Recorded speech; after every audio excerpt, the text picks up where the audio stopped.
He hid in the closet, shaking and holding his breath, praying the angry man outside would not find him. This was not a horror movie. It was a Tuesday night for the future leader of Megadeth.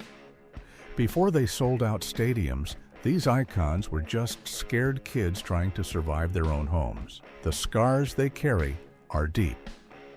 1. Dave Mustaine and the House of Fear. We are starting this list with one of the biggest names in the history of thrash metal, the leader of Megadeth, Dave Mustaine. You might know him as the guy with the flying red hair and the lightning-fast guitar riffs, but his life started in a very scary place. His father was not the kind of dad who played catch in the yard. He was a man who struggled deeply with the bottle, and when he drank, he became a different person entirely. The thing nobody tells you is that young Dave spent a lot of his childhood moving from place to place. His mom was always trying to get them away from his dad. It was like a game of cat and mouse that spanned across California. There were nights when Dave was just a little kid, no taller than 4 feet, and he would have to hide inside a closet. He would sit there in the dark, surrounded by coats and shoes, listening to his father rampage through the house. It was terrifying. Dave has spoken about how those moments in the dark shaped him. He felt powerless and small. The anger you hear in songs like Holy Wars is not just about politics. It is the sound of that little boy finally screaming back at the monster in the living room. He had to grow up way too fast. He learned that the world was a dangerous place, and that the only person he could rely on was himself. This constant state of fear and running away meant that Dave never really had a home. He was always the new kid, always the outsider. He channeled all that loneliness and rage into his guitar. He practiced until his fingers bled because the guitar was the one thing his father could not touch. It was his shield. But while Dave was hiding from a father who wanted to hurt him, our next star was being hurt by someone his parents trusted completely. 2. Jonathan Davis and the Babysitter Nightmare. If you think hiding in a closet is bad, what happened to Jonathan Davis from the band Korn is something no child should ever have to go through. Jonathan grew up in Bakersfield, California, and his parents got divorced when he was young. That meant he was bounced around between houses and things were very unstable. But the real horror story happened when his parents were not even around. When he was about 8 years old, his parents hired a female babysitter to watch him. You expect a babysitter to be safe and kind. You expect them to make you dinner and maybe watch a movie. But this person was a monster in disguise. She did things to young Jonathan that are too awful to describe in detail. She harmed him in the worst way possible for a young boy. It was a complete betrayal of trust. The saddest part of this story is what happened when Jonathan tried to tell his parents. He went to them and tried to explain what this woman was doing to him. And here is the kicker. They did not believe him. They thought he was making it up or that it was just his imagination. Can you imagine the pain of that? Being hurt by someone and then being ignored by the people who are supposed to protect you. That pain and confusion grew inside him like a poison. He felt dirty and ashamed, even though it was not his fault at all. This trauma is what fueled the incredibly dark and emotional lyrics in the song Daddy. When you hear him crying at the end of that track, it is real. It is the sound of a grown man reliving the worst moments of his childhood. But while Jonathan was ignored by his parents, our next singer had a mother who paid too much attention to her religion and not enough to her son's health. 3. James Hetfield and the Silent Suffering. James Hetfield is the voice of Metallica, one of the biggest bands on the planet. He looks like a tough guy who nothing can hurt. But his childhood was dominated by a strict belief system that caused him a lot of pain. His mother was a very devoted follower of Christian Science. This religion believes that you should not use medicine or go to doctors, and that faith alone will heal you. This might sound okay for a scraped knee, but it became a nightmare when James was a teenager. His mother got very sick with cancer. Most people would go to a hospital and get treatment. But because of her beliefs, she refused all medical help. She would not take a single pill to help with the pain. James had to watch his mother slowly fade away in their house. He watched her suffer every single day. She was in agony, but she believed that her faith would save her. For a young boy, this was confusing and heartbreaking. He wanted to help her, but he was not allowed to do anything. He felt helpless. The thing many people overlook is that this also made James feel like an outcast at school. He could not even attend health class or play sports because of these strict religious rules. His mother eventually passed away from the illness, leaving James with a deep anger toward religion and authority. He felt that her beliefs had stolen her from him. You can hear this frustration in the song, "The God That Failed." It is a direct message to the beliefs that let his mother die in pain. But while James dealt with emotional neglect, our next star dealt with physical pain that left marks on his skin. 4. Corey Taylor and the Belt. Corey Taylor from Slipknot and Stone Sour has a voice that can peel paint off the walls. But that scream comes from a place of genuine torture. Corey did not have an easy start in life. He never knew his real father, and his mother struggled to make ends meet. But the real villain in his story was an ex-boyfriend of his mom, a man who became his stepfather for a while. This man was cruel and loved to use physical punishment. He would take Corey down to the basement for the smallest mistakes. It did not matter if Corey had just left a toy out or forgotten a chore. The punishment was always severe. This man would use a belt to whip Corey, leaving welts and bruises all over his body. It was brutal and happened way too often. Corey has talked about how he would curl up in a ball, trying to protect himself, just waiting for it to be over. He felt like a prisoner in his own home. At one point, the despair got so bad that Corey tried to end his own life when he was just 15 years old. He felt like there was no way out of the cycle of pain and abuse. He eventually ended up living in an old trailer with his grandmother, which saved him. But the memories of that basement and the belt never left him. He put all that agony into songs like Snuff and the heavy tracks on the first Slipknot album. He turned his pain into power. But while Corey was fighting a stepfather, our next legend was dealing with a father who abandoned him to a life of poverty. 5. Phil Anselmo and the Empty House. Phil Anselmo, the frontman of Pantera, is known for being intense and aggressive on stage. That intensity was born in the humid streets of New Orleans. Phil's father was an alcoholic who had a very bad temper. The home was not a happy place, and eventually, the father just up and left. He walked out on the family, leaving Phil and his mother with absolutely nothing. This abandonment hit Phil hard. They were incredibly poor. We are talking about wondering where the next meal was coming from.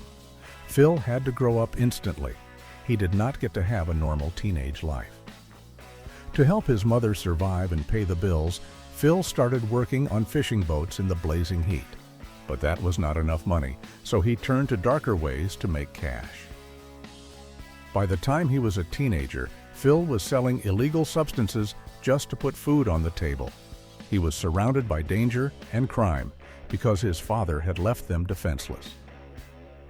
This filled Phil with a burning resentment. He hated his father for leaving them to struggle like that. He felt like he had been thrown to the wolves. That anger is the fuel for the song Mouth for War. Phil learned that he had to be tougher than everyone else just to survive. He built a wall around himself. He took all that negative energy and focused it into becoming the most intimidating frontman in metal. But while Phil was dealing with an absent father, our next musician was dealing with a stepmother who used words as weapons. 6.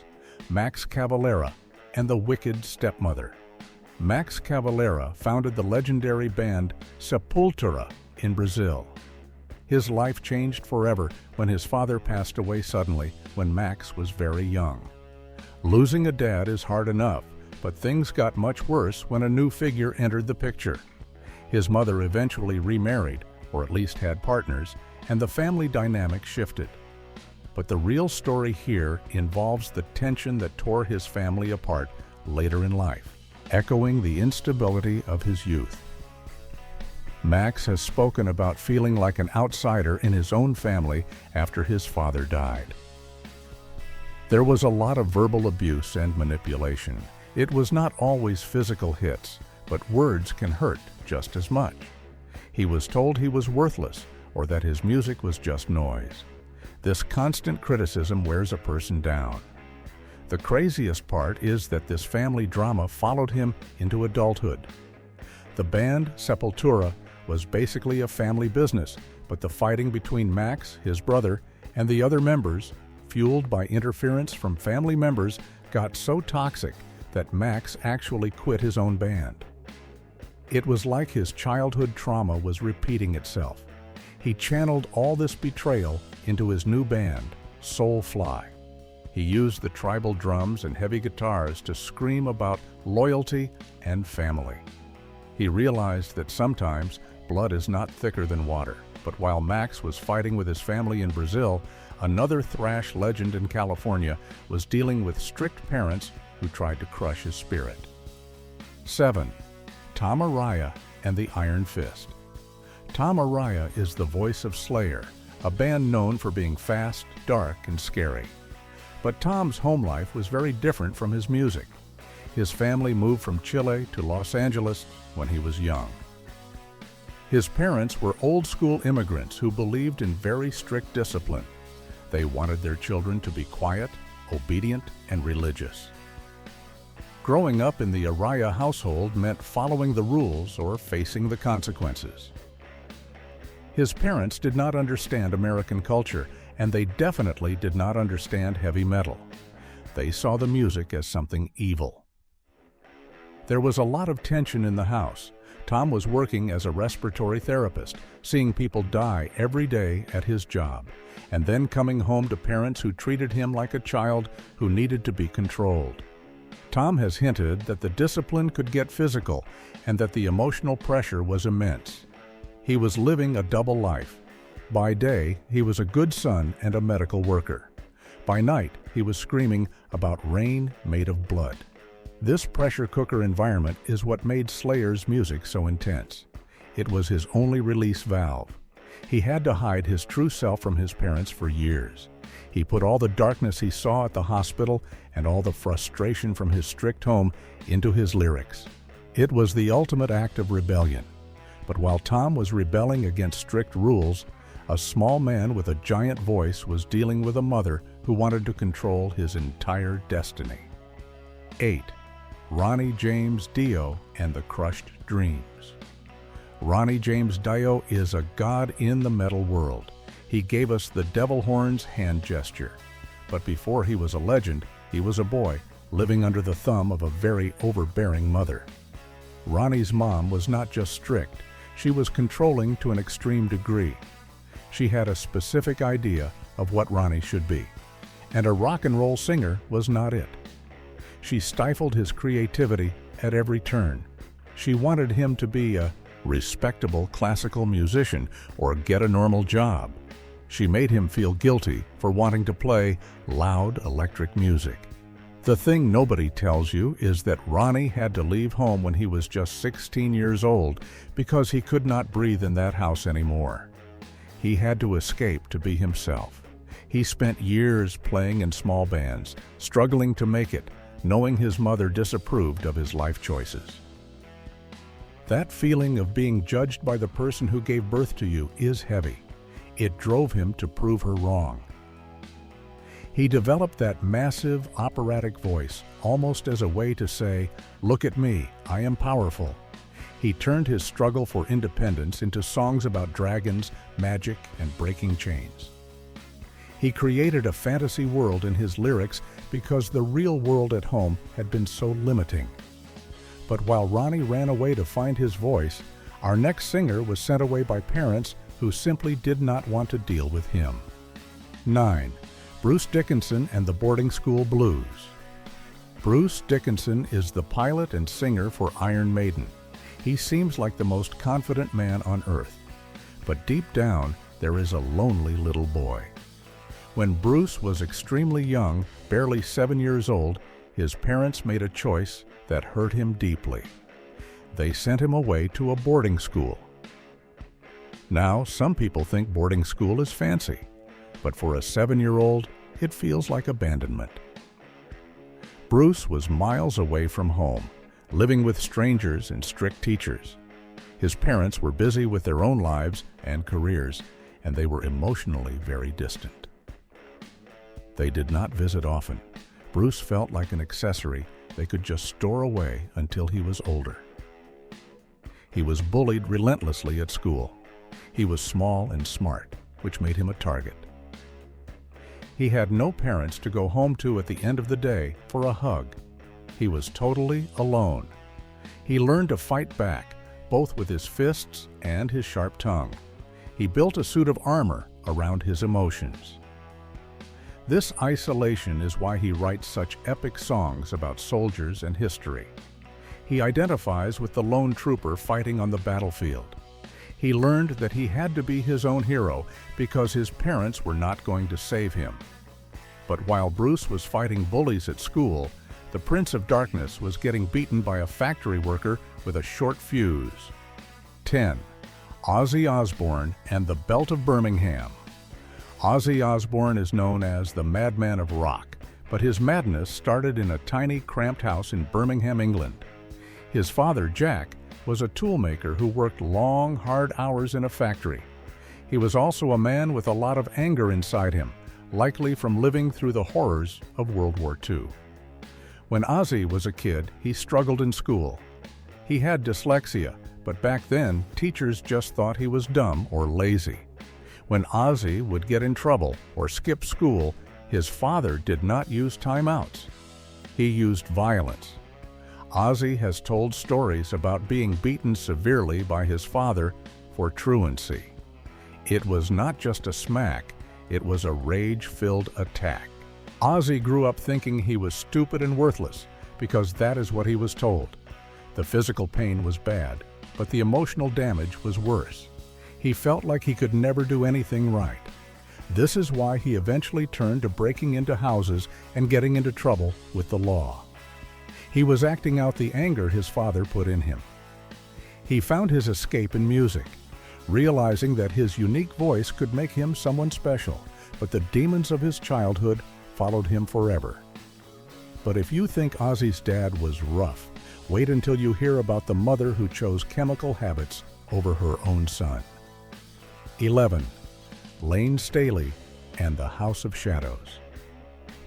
Lane Staley was the singer for Alice in Chains, and his voice sounded like pure pain.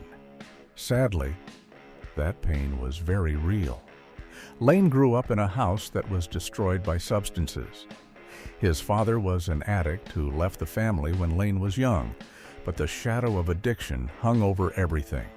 His mother tried her best, but the environment was chaotic.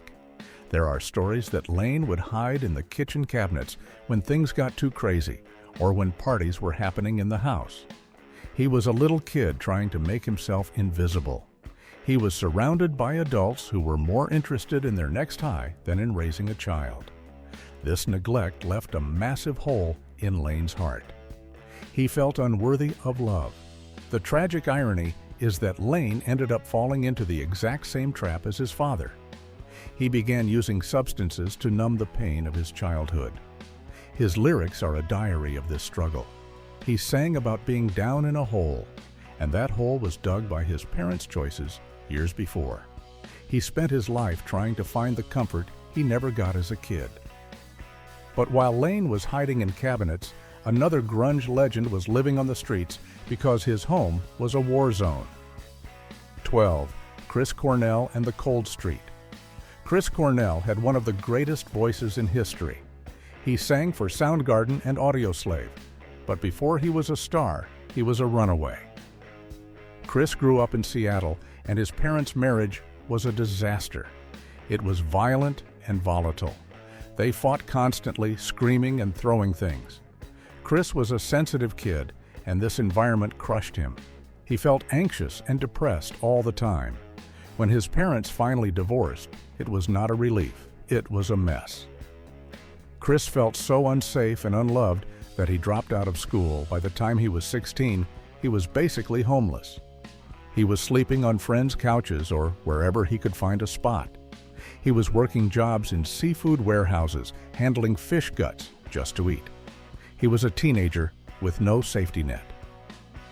His father was completely absent, and his mother was dealing with her own issues. Chris was alone in the cold, rainy city. He poured all that loneliness into songs like a Stone. The sorrow in his voice comes from those cold nights when he had nowhere to go. He turned his misery into art. But while Chris was freezing in Seattle, a future metal star in California was dodging fists in a nice suburban house. 13. M. Shadows and the Hidden Bruises. M. Shadows is the frontman for Avenged Sevenfold. They are a huge band now, but M. Shadows, whose real name is Matt, had a rough start. His father had a serious problem with alcohol. To the outside world, they looked like a normal family in Huntington Beach. But behind closed doors, it was a different story. His father would come home drunk and take his anger out on the family. There was physical abuse involved. Matt had to learn to read his father's moods instantly.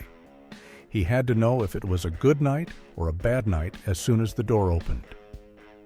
Walking on eggshells like that creates deep anxiety. Matt wrote the song "Dear God" as a plea for help. It sounds like a country ballad, but the lyrics are about begging for a way out of a desperate situation. He wanted to protect his family, but was too young to fight back. He eventually found his strength in the local punk and metal scene. He formed a band with his friends, creating a new family where he was safe. He took the anger from his father's beatings and turned it into aggressive, high-energy shows. But while Matt was dealing with a violent father, another singer was dealing with the crushing weight of neglect. 14. Chino Moreno and the Silent House. Chino Moreno is the singer for Deftones. His music is dreamy and floaty, but also heavy. That mix comes from his confused childhood. His parents were immigrants who worked incredibly hard, but that meant they were never home. Chino was basically raised by the television and the streets of Sacramento. Emotional neglect is tricky because it leaves no bruises, but it hurts just as much. Chino felt like he did not matter. He was just existing in an empty house. He struggled with his identity and his place in the world. As a teenager, this sadness turned inward. He started harming himself, making small cuts on his arms just to feel something. It was a cry for help that nobody heard. He felt invisible. The song "Change" in the House of Flies captures this feeling of being trapped and transforming into something else. He watched the world from his window, feeling like an alien. He found skateboarding and music as his way to connect with the world. The Deftones sound is the sound of a lonely kid dreaming of something bigger. But while Chino was feeling invisible, a Swedish metalhead was being mocked by the woman who should have supported him. 15. Anders Fridén and the Mocking Voice. Anders Fridén is the vocalist for In Flames, a band that helped invent melodic death metal. Growing up in Sweden, Anders was a bit of a weird kid. He liked dark clothes and heavy music. Most parents might just roll their eyes, but his stepmother was cruel about it. She would verbally attack him, making fun of how he looked and what he liked. She called him a freak and told him he would never amount to anything. Imagine coming home every day to someone who bullies you for being yourself. It destroyed his self-esteem. Anders hated school, and he hated being home. He eventually dropped out of school because he saw no point in trying to please people who hated him anyway. He decided that if they thought he was a freak, he would be the best freak in the world. He formed a band and started screaming his lungs out. The aggression in his voice is a direct response to his stepmother's taunts. He proved her wrong by becoming a worldwide star, but while Anders was fighting a stepmom, another Swedish musician was dealing with a dad who chose his job over his son. 16. Mikael Åkerfeldt and the Ghost Father. Mikael Åkerfeldt is the genius behind the band Opeth. He writes long, complicated songs that are beautiful and scary. His childhood was defined by absence. His father was a workaholic. He was gone all the time, traveling for business and working late hours. Mikael essentially grew up without a father figure. He was there, but he was a ghost. He would come home, sleep, and leave. There was no connection, no games, no deep talks. Mikael felt like a burden, like an annoyance that his father had to pay for. This emotional void made Mikael retreat into his own head. He started collecting records and getting obsessed with obscure music. He spent hours alone in his room with his headphones. He learned to growl and sing by mimicking the records because he had nobody else to talk to. The complexity of Opeth's music reflects the complex emotions of a boy who wanted his dad to just look at him. But while Mikael was being ignored, another Swedish teen was being told that music itself was a sin. 17. Thomas Lindberg and the Forbidden Riffs. Thomas Lindberg fronts the band At the Gates. They are legends.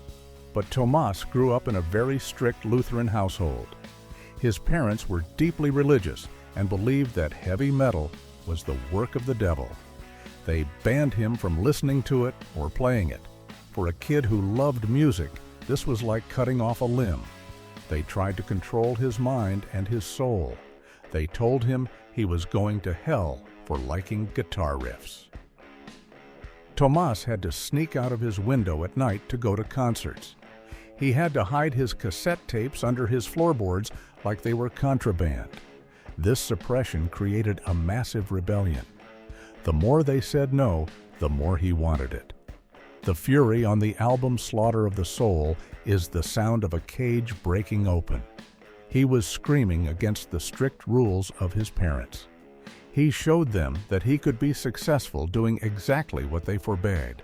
But while Thomas was sneaking out, an American bassist was dealing with a mother who was terrified of the world. 18. Joey DeMaio and the Bubble. Joey DeMaio plays bass for Manowar, the band that claims to be the loudest in the world. They sing about warriors and battles. It makes sense when you know that Joey grew up with a mother who was terrified of everything. She was incredibly overprotective. She did not want him to go out, play sports, or do anything dangerous. She wanted to keep him in a bubble. She thought the world was out to get her baby boy. For a young man with a lot of energy, this was suffocating. He felt like he was in a prison made of love. Joey hated being coddled. He wanted to be a barbarian, not a mama's boy. He eventually ran away to New York City to live on his own. He went from a safe bubble to the dangerous streets. And he loved it. He formed Manowar to be the ultimate symbol of masculinity and strength, everything his mother tried to suppress. He wears leather and holds swords on stage to prove he is not the fragile boy she thought he was. But while Joey was breaking free, a Danish singer was scaring his parents to death. 19. King Diamond and the Satanic Panic. King Diamond is famous for his high falsetto voice and his face paint. He looks like a horror movie villain. His parents were normal, decent people, but they were completely unequipped to handle a son like Kim, his real name. When he started getting into horror and the occult, they reacted with disgust. They told him he was sick. They dismissed his interests as disturbing and wrong. They did not try to understand him. They just rejected him. They made him feel like a monster in his own home. This rejection hurt, but it also sparked a fire. King decided to lean into the fear. If they thought he was scary, he would be the scariest thing on earth. He developed his satanic stage persona as a giant middle finger to his parents' judgment. He turned their rejection into his brand.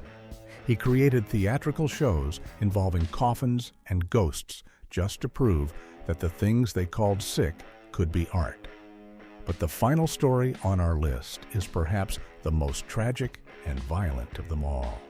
20. Gaal and the Unforgivable Father. We end with Gaal, the former vocalist of the black metal band Gorgoroth. Gaal grew up in a remote valley in Norway. It sounds beautiful, but his life was ugly. His father was a hard man who held very traditional, hateful views. Gaal realized at a young age that he was gay. In a strict, isolated environment, this was dangerous. When his father found out, or even suspected, the violence was extreme. Gaal was beaten severely. It was not just discipline. It was a hate crime happening inside the home. His father tried to beat the gay out of him. Gaal grew up with a simmering, murderous rage. He was fighting for his life against his own flesh and blood. This trauma is why his stage presence is so terrifying. He stares at the audience with dead eyes because he has seen true evil. He eventually stood up for himself and became a symbol of defiance in the black metal scene, openly living as a gay man in a genre that is often intolerant. He survived a father who wanted to end him, and that makes him the ultimate survivor. Private jets, giant mansions, and endless tours. That is the heavy metal dream, right? For some, it was just the beginning. We are about to reveal the stars who turned the spotlight into a non-stop party. You will not believe which legend with a net worth in the hundreds of millions still brags about his thousands of partners. 1. Lemmy Kilmister.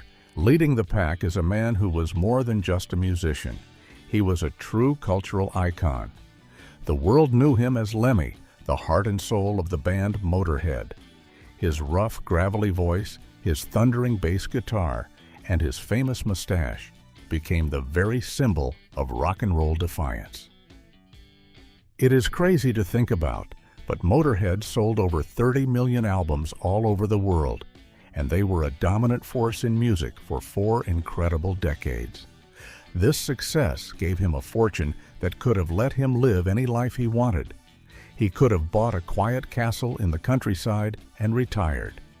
But Lemmy was not built for a quiet life. Instead, he fully embraced all the temptations that came with being on the road. He openly and often claimed to have had intimate encounters with around 1,000 to 1,200 women. This was a number he actually lowered from earlier, even higher estimates he had given in interviews. Truth be told, he even explained the math behind it. He would say that when you spend decades on tour, never get married for a long time, and live by a philosophy of total freedom, the numbers just add up. His adventures were the stuff of legend, and he would often share them in casual conversations, like in one famous interview where he broke it all down as just being realistic over such a long career. The thing is, he was not being boastful when he talked about it. It was just a part of his completely unfiltered and honest personality. He always said he cared more about his friends, his favorite drinks, and a fast-paced life than he did about settling down. For him, life was measured in cool experiences, not in regrets. He lived his life exactly how he wanted to, right up until the very end. He was a true rebel who let his fame simply turn up the volume on the person he already was. Lemmy's final count is mind-boggling, but what happens when a founding father of metal nearly loses his family over his wild nights on the road? 2. Ozzy Osbourne. Now let's talk about the band that many people say started it all, Black Sabbath. The man at the front of that band, delivering the haunting vocals that would define heavy metal, was the one and only Ozzy Osbourne. He was the voice behind timeless classics like Paranoid and Iron Man, songs that are still blasted on radios around the world today. The impact of this band is hard to even measure, but we know for a fact they sold over 75 million records. So you might be wondering how a guy like that handled his sudden rise from poverty to worldwide fame. Ozzy came from very humble beginnings in the tough industrial city of Birmingham, England. But when success hit, it was like a whirlwind of absolute chaos was unleashed upon his life. He has openly admitted in his must-read autobiography, I Am Ozzy, to having encounters with 3 different groupies in a single night during his wildest days on tour. But the stories get even more intense. Years later, his wife and manager Sharon, in a moment of shocking honesty on their reality TV show, revealed that he was involved with 6 different women at the same time when she finally found out about his many affairs. This was not a one-time thing. Sharon has spoken about catching him with their children's nannies on multiple occasions, leading to some legendary confrontations. In his own book, Ozzy goes into detail about the marathon party sessions and the endless temptations that were a constant daily part of life on the road for a band as big as Black Sabbath.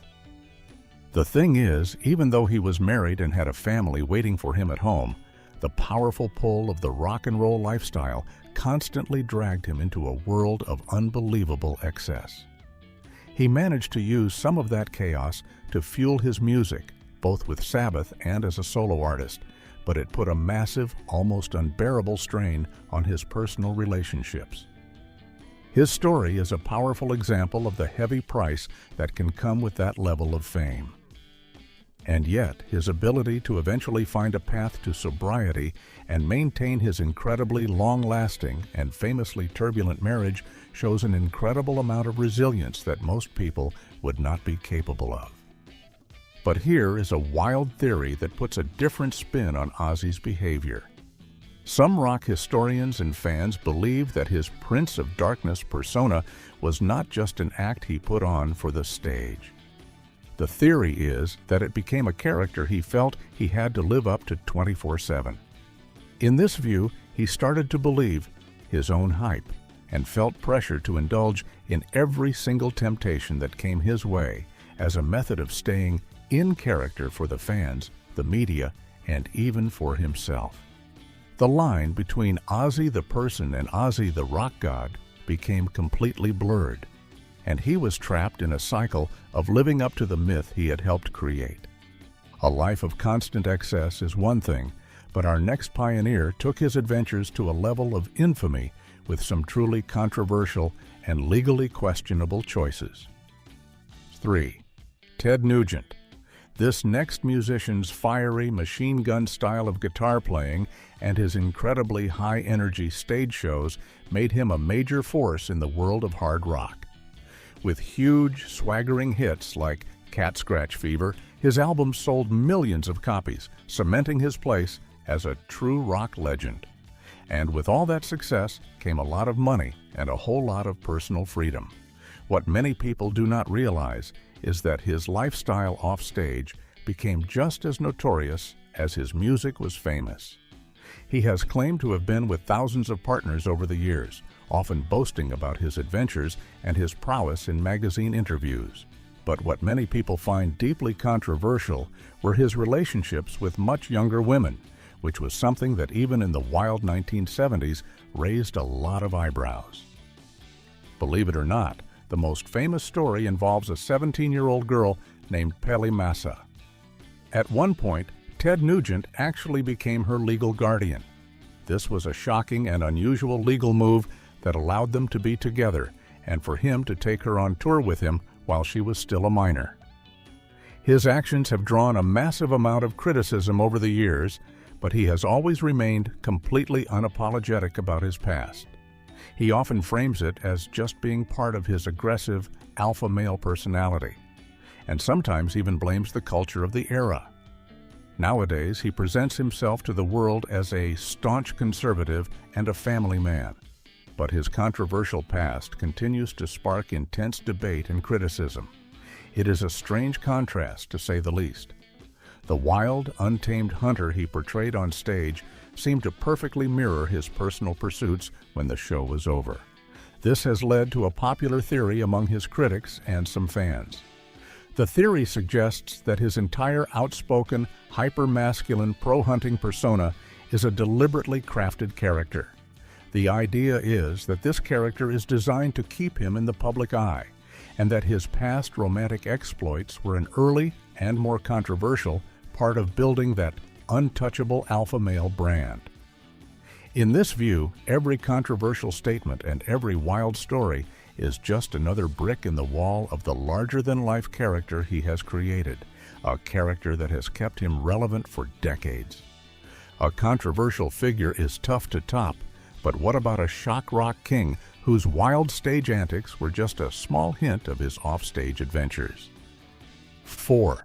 Alice Cooper. This artist completely changed the game for heavy metal and rock music with his brilliant use of theatrical horror.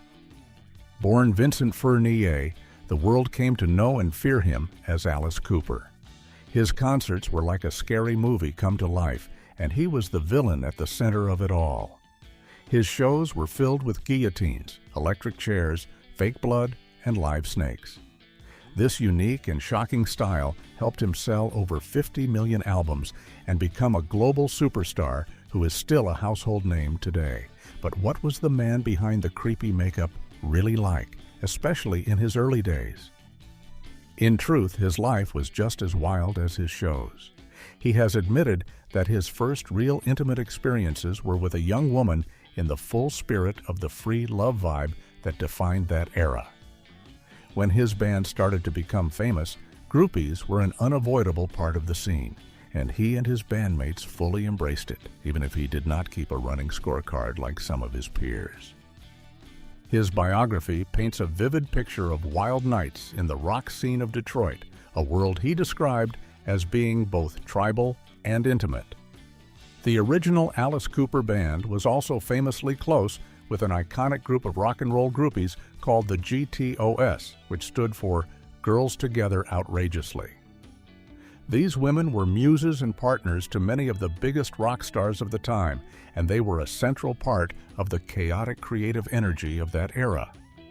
But the thing about Alice Cooper's story is that it is ultimately one of evolution and redemption. He eventually chose to get sober after years of heavy partying. He now credits his incredibly long and stable marriage of over 48 years for giving him the stability he needed to survive the rock and roll lifestyle. His incredible journey shows a real transformation from a life of pure excess to one of deep loyalty and religious faith. This dramatic change has led to a fascinating theory about his entire career. Many believe that the young Vincent Furnier intentionally created the Alice Cooper character as a way to separate his real, sensitive self from the debauchery and chaos of the rock scene. The theory suggests that Alice was the one who could do all the wild and crazy things on stage and off, which allowed the real Vince to remain somewhat detached and protected from it all. According to this view, his eventual decision to get sober and embrace Christianity was his way of finally killing the out-of-control aspect of his famous alter ego, allowing the real man to finally take over. These founders of metal certainly set a high bar for wild living, but the 1980s would take things to an even crazier, more public level with mainstream success and non-stop tours. 5. Vince Neil. If one band defined the absolute peak of 1980s glam metal excess, it was without a doubt Motley Crue. And the golden-haired voice of that band was the charismatic Vince Neil. His signature high-pitched vocals powered huge party anthem hits like Girls, Girls, Girls, a song that was basically a mission statement for their entire lifestyle. The band was a global phenomenon, selling over 100 million albums worldwide and leaving a trail of chaos and legendary stories wherever they went. So what about his romantic conquests? They were the stuff of absolute legend, even by rock star standards. The band's famous and shockingly honest biography, a book called The Dirt, is filled to the brim with stories of countless groupies from every city they visited. The book even details multiple stories of him getting involved with the girlfriends of his own bandmates, a reckless move that caused a huge amount of tension and conflict within the band. He had very public flings with adult film stars and famous models, all of whom were part of the wild, anything-goes scene on the Sunset Strip in Los Angeles during the 80s. His personal life away from the one-night stands was just as turbulent and chaotic as his career, with 4 different and often dramatic marriages. But during his rock and roll heyday, his life was a non-stop, dizzying whirlwind of hookups, parties, and fast living. It serves as a powerful and vivid reminder of just how hedonistic and completely crazy the peak of the glam metal era really was. But here is a theory that adds a layer of depth to his story. Some people who are close to the band have theorized that Vince Neil's relentless partying and his constant need for female companionship were fueled by a deep-seated insecurity. The idea is that as the frontman of one of the biggest bands in the world, he felt an immense amount of pressure to be the ultimate party animal, the living embodiment of the Motley Crue image. In this view, the conquests were a way for him to measure his own success and fame, a constant source of validation that reassured him he was still on top of the world. Vince's famous bandmate did not just participate in the chaos, he seemed to orchestrate it in ways that are hard to even believe. 6. Tommy Lee. The powerful, flashy, and acrobatic drumming of this next man was the literal engine that drove Motley Crue's massive sound. Tommy Lee was famous for his incredible showmanship and his innovative style. He often played on drum kits that would spin around 360 degrees or fly out over the audience on a massive track. The band was an absolute juggernaut, a cultural phenomenon, and he was right at the loud, beating heart of the storm. His notoriety off the stage was absolutely immense and often overshadowed his incredible talent. He had very public and high-profile romances with television star Heather Locklear and later with model and actress Pamela Anderson. On top of those famous relationships, there were countless encounters with groupies on the road, year after year. One fan even went public with a story claiming to have lost her virginity to him when she was just 16 years old after one of his concerts. His infamous home video with Pamela Anderson, which was stolen from their home, became one of the first true viral sensations of the internet era, forever changing the nature of celebrity privacy. He has also been surprisingly open about his youth, admitting in the band's book that he worked as an escort for a brief time before he became a world-famous rock star. His 4 marriages, all of them filled with drama, reflect his chaotic and often impulsive love life. But his wild adventures and his public antics truly define the absolute peak of 1980s rock and roll excess. A popular theory about him suggests that his obsession with spectacle in his professional life was a direct reflection of his personal life. The idea is that he did not separate his art from his life.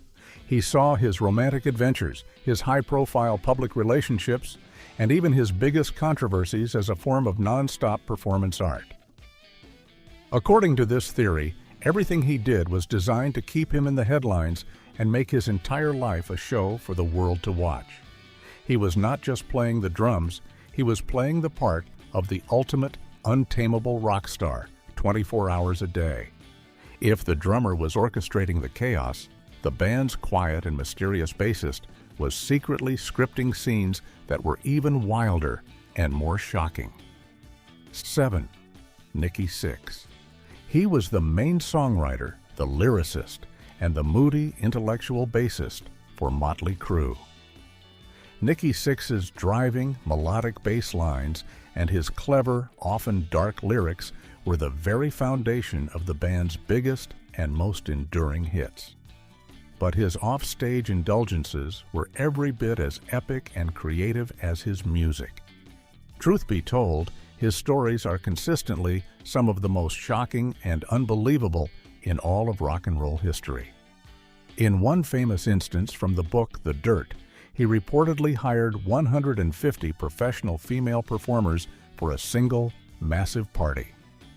As if that was not enough, he then allegedly sent 30 of them to a music promoter's hotel room as some sort of twisted thank you gift.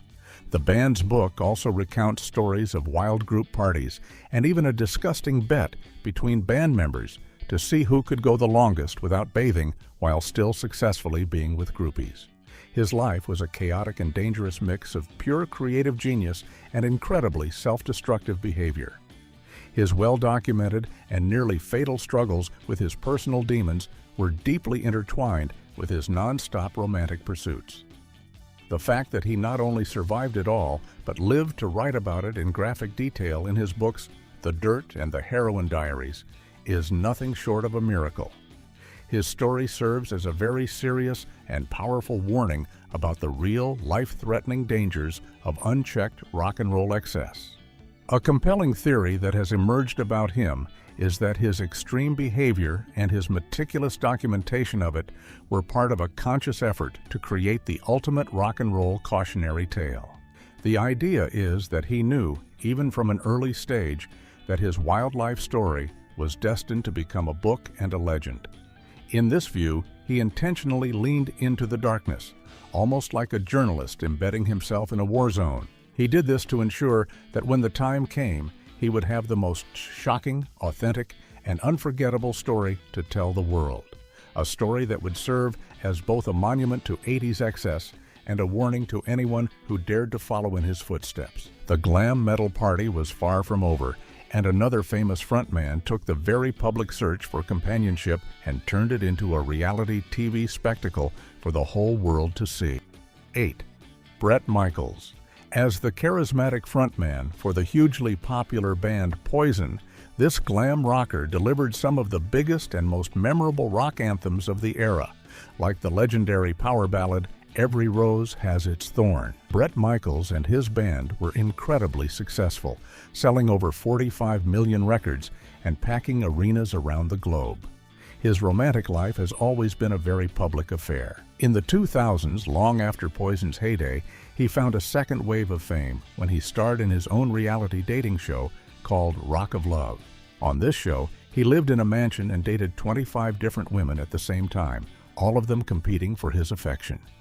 The show was a massive hit and solidified his image as a lovable rock and roll Lothario. He has also had public relationships with other celebrities, most famously with Pamela Anderson. And over the years, there have been many other stories and unproven allegations, including some very serious claims of encounters with underage fans that have followed him for years.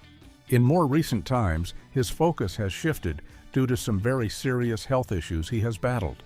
But his wild past remains a key and unforgettable part of the glam metal legacy, a perfect example of a time when fame, romance, and the rising power of reality television all collided in a spectacular and often messy way. The wild theory about him is that the Rock of Love show was not just a fun reality TV gig, but a brilliant and calculated business move designed to rebrand himself for a whole new generation. The idea is that as the glam metal scene of the 80s faded, he cleverly used the show to create a new, more approachable, lovable bad boy persona. He essentially took his wild reputation for romantic pursuits and turned it into a highly profitable and family-friendly, in a way, television franchise, ensuring his continued fame and success long after the music charts had moved on. From the bright, flashy lights of glam to the gritty, dangerous world of hard rock,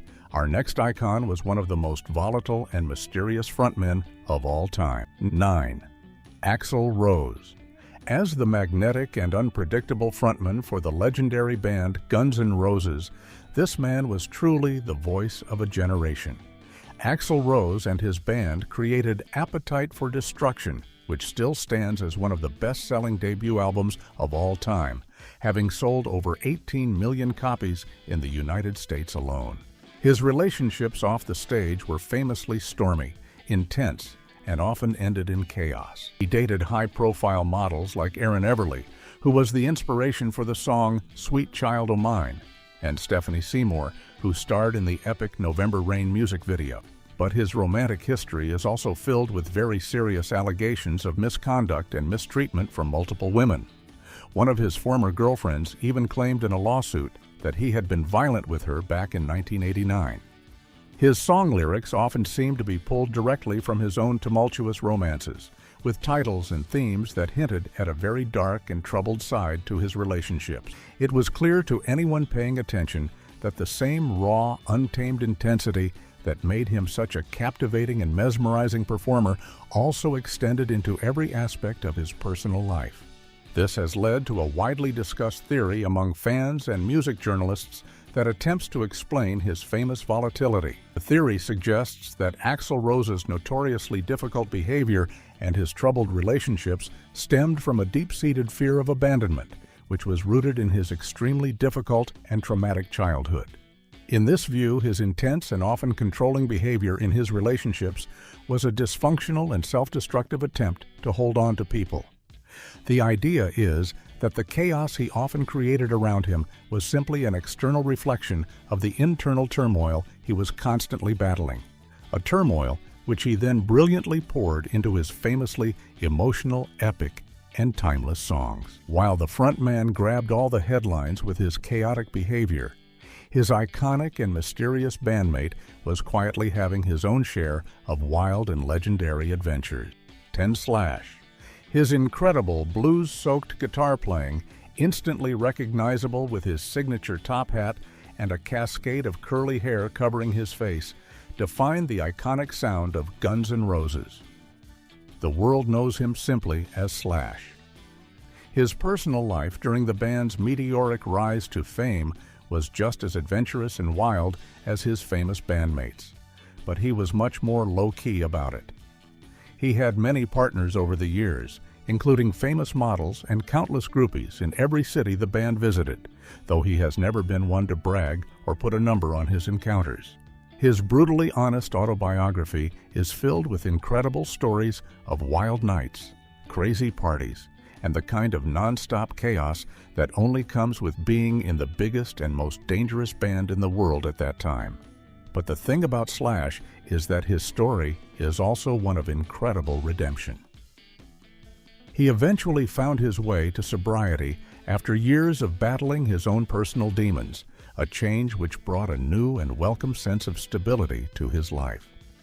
This included a long-term marriage and a focus on his family. His journey shows that even in the middle of the wildest and most destructive rock and roll storm imaginable, it is possible to find a calm harbor and a path to a more peaceful life. This quieter demeanor has led to an interesting theory about his public persona. The theory is that Slash used his quiet, mysterious image as a kind of shield. While Axl was the loud, chaotic, and confrontational frontman, Slash could move through the exact same wild party scenes almost like a ghost. The idea is that his signature look, especially the hat and hair that always covered his eyes, was a deliberate tool. It allowed him to be both the absolute center of attention on stage as a guitar god and a nearly anonymous observer in social situations. This gave him a unique ability to experience the backstage world in a way that the other, more recognizable members of the band simply could not. These stars from the 1980s pushed the absolute limits of fame and excess, but the 90s would usher in a brand new era with darker, more industrial sounds and a whole new set of challenges and temptations. 11. Trent Reznor. He is the creative genius, the multi-instrumentalist, and the singular vision behind the groundbreaking industrial metal project 9 Inch Nails. Trent Reznor created dark, challenging, and intense masterpieces like the legendary album The Downward Spiral. And his personal life during that incredibly creative era was every bit as intense and dark as his music. He had high-profile and often turbulent relationships with other famous musicians, most notably with Courtney Love. His lyrics were filled with imagery that hinted at a deep interest in kinky and unconventional romantic pursuits. There were also many reports from groupies during that time that described encounters involving elaborate role-playing and a variety of toys, suggesting his private life was an experimental and dark landscape. But his story is also one of a major and inspiring life change. He has been very open about the fact that he battled his own personal demons and serious issues with addiction for many years. Eventually, he made the difficult choice to get sober and found a completely new path in life, getting married, starting a family, and becoming an Oscar-winning film composer. It is a powerful example of a brilliant artist who channeled all of his personal chaos and turmoil into his work, and then found a way to leave that chaos behind and build a new, peaceful, and even more successful life for himself. A pervasive theory about his career is that his entire public persona in the 1990s was a masterful piece of long-term performance art. The idea is that he intentionally and completely blurred the lines between his real self and the tortured, suffering character at the heart of his music. In this view, he used his public relationships, his shocking music videos, and his intense live performances to build the dark myth of 9 Inch Nails. The theory suggests his eventual turn to sobriety and a quiet family life was the final act of this performance, a deliberate and conscious killing of that dark character to allow the real and more stable Trent Reznor to finally emerge. While some artists channeled their chaos into their art, our next shock rocker took things to a dangerous extreme, completely blurring the lines between performance and reality with some very shocking and disturbing results. 12. Marilyn Manson. With his incredibly provocative style, his ghoulish makeup, and his shocking stage shows, he sold millions of albums and became a household name and a nightmare for parents everywhere. Marilyn Manson's relationships have been numerous and very public over the years, but they have also been surrounded by a massive and growing storm of intense controversy.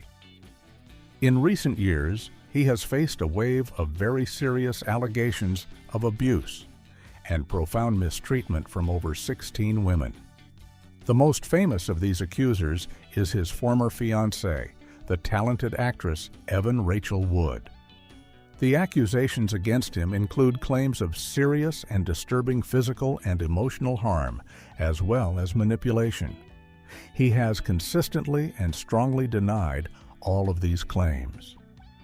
However, the situation has led to multiple investigations and has cast a very dark and permanent shadow over his career and his legacy. His story serves as a deeply cautionary tale about the incredibly dark side of fame, power, and a persona built on shock value. The many disturbing allegations against him have given rise to a dark theory about his entire career.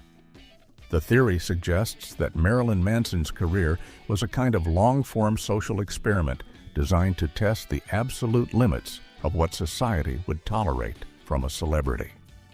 The idea is that he deliberately crafted the most shocking and controversial persona possible, and that his relationships and his lifestyle were a disturbing extension of this experiment. The theory posits that he was intentionally pushing every boundary of morality and decency to see how long he could get away with it before facing any real consequences. This disturbing theory frames his alleged actions not as simple hedonism, but as part of a calculated, long-term, and dangerous provocative art project that has now had very real-world repercussions. World repercussions.